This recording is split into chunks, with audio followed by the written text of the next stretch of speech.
Kaya CD unsaya update nato sa gayong shooting incident hapon. Yes ma'am, no. Good morning sa atong listeners sa Bumbo Radio. Basta radio diri sa Jinsan na Bumbo.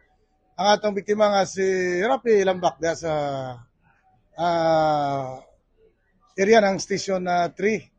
So, ka-istorya ginato si Pulis Major Dungka dayon sa mong insidente nga nadili lang gamay responde atong pulis considering nga na late lang gamay ang communication ang pag-report sa mong krimen.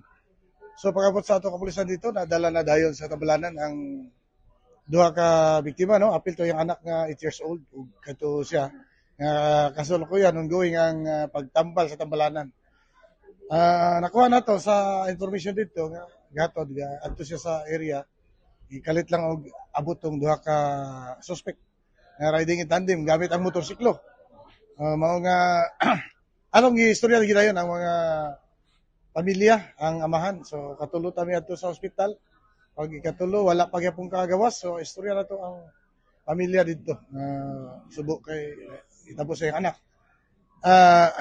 There's assured nga na namatay persons of interest ang atong police station commander dito o ang iyang investigators o mga intel nga nag-monitor follow up sa maong operation sa true identity ng suspect, possible cover pa man sa pursuit operation kung consumit nila ang ilang plano nga adto itong mga addresses nga sa mga suspect. Ang motiba ito, siyempre, murag kasuko to. Kay tungod kay nato yung hibalaan nga krimen, unya gisulti na sa iyang pamilya, nga naay nangita niya, naay nagbahag kaniya sa iyang kinabuhi, adto pang mga month of November to December. So, sa tunod, nga wala lagi maabot nila ang information sa atong kapulisan. Labi na sa atong gihan o active nga sa commander sa lugar. Pero sa ikaduhang bahay, no, atong alas 2, diyan ako usa ka insidente nga nahitabo. Ang mikalas og duha ka kinabuhi dito sa Aparente Street. Nadala sa Tambalanan pero wala na gyud ma-revive ang ilang kinabuhi. Katong na sir, napagad na to. Napagad ang usa ka pasahero nga gikan ni sakay diya sa Gaisano Mall. So ang atong action taken dito pag-abot na to sa crime scene, ako mismo kay namatay initial meeting inquiry diya sa LGU ni paspas respondita kita ginato dito na nadala na sa ospital ang duha unya ang imbestigator sa lugar kuha na tong CCTV na naputay footage nga naka-helmet og ang mga suspect gyapon og na blue nga helmet naka-jacket og long sleeve og itom niya paingon sa Liedo Street. Ang concept, dugay na sa gisundan. Gikan sa mall. Mo to atong i-backtrack ang mga CCTV tanan, no? Gikan sa mga establishment. Nanawagan ta kagabi mga alas 2 ta nakahuman sa atong monitoring kagabi sa pag-tracking sa mga possible lungga sa mga suspect. Unya possible pod nga makakuha ta og maayo nga footage sa CCTV para maka sulti gyud ta nga ma-identify ginato ang suspect. Confirm ko lang sir, akin na nagawas karon nga atong biktima sa pagpumusil na driver previous nga na priso sa iya kaso. Yes sir, naagitoy kaso sir nga rape dito sa Libak area, Sultan Kudarat. Nadakop to na to ni Police Major Rijo kadto siya pang station commander diha sa Police Station 9. So nahatagan ta og mga information po sa office sa Police Station 9 nga nadakop dito nila na sila mag-shot adto.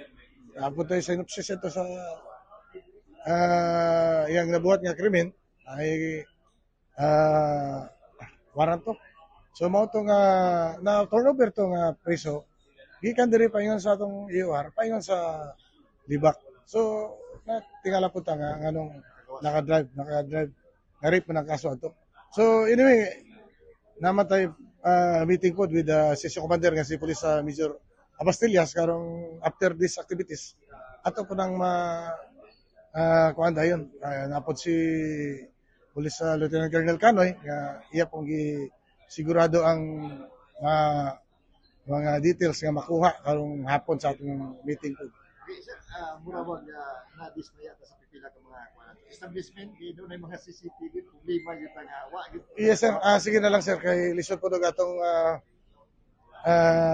i-tackle, sir, no? Ang ato lang yun, sir, nga, ug na ay klaro-klaro nga, kwan, sir, nga kuha. Nga ang uban na dili na function good. Wapo may recording. So, ang uban na defective. So, maayo gyud og ano, kanang functional og gwapo gyud og kuha atong i-highlight gyud ato katong i-priority gyud na kay safety and security mao gyud kadtong yung maayo kay klase nga CCTV para makatabang sa identification of the suspect aid sa criminal investigation. CD, unsa po yung mga lakang ninyo karon since ang mga uban na pasahero nabalaka na po. Siyempre, ang usap po ka mayor dahil sa Malapatan, grabe gid po ang Oy, kasubok yun na to na ma'am no sa hitabo nga napagan na appeal na damay ang sa taon ka pasahero. So rest assured to the public nga sa atong crime prevention report grabe na tong gihimo. Ang CD nag-apply gyud og search warrant kada adlaw sa atong mga suspicious individual o sa grupo nga naay mga armas o nag-involve sa illegal nga droga. Nag-apply ta na og search warrant kada adlaw. Ako mismo nagpirma niya na. Kay balo ko nga ningkamot atong assistant commander og apply og search warrant. Unya atong mobile forces, atong mobile patrol units ug atong TIO traffic enforcement operation permi kada adlaw. Daghan tag nadakpan nga mga motor o mga violator sa kalsada. Wala sila URCR, walay restro, walay litamber. Mo na gigamit elemento sa krimen. Mo gid nga ato i-trim down nga i-address. Kay kabalo man ta nga kaning dagan nga motor na man sila restro. Dili man na sila ngay mabalaka.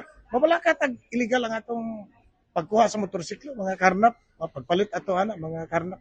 Pero sa general public no, coordinate, communicate or mo collaborate lang tagamay sa atong kapulisan nga nagkandak og operations para ma-address yun nato ang atong peaceful environment sa General Santos City. Okay, sige, murag natay bisita karon. Kinsa ning atong ginapaabot diri sa DCPO? Yes sir, natay si Atty. Beatrice Aurora Biga Gancio sir, no?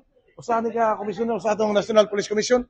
Mo ni atong bisita karon kay mo talk to men siya, talk to officers and men of the General Santos City Police Office para ma-address ang atong mga kinahanglan po din ma-update po siya sa crime environment sa trend sa atong lugar dinhi sa atong General Santos City.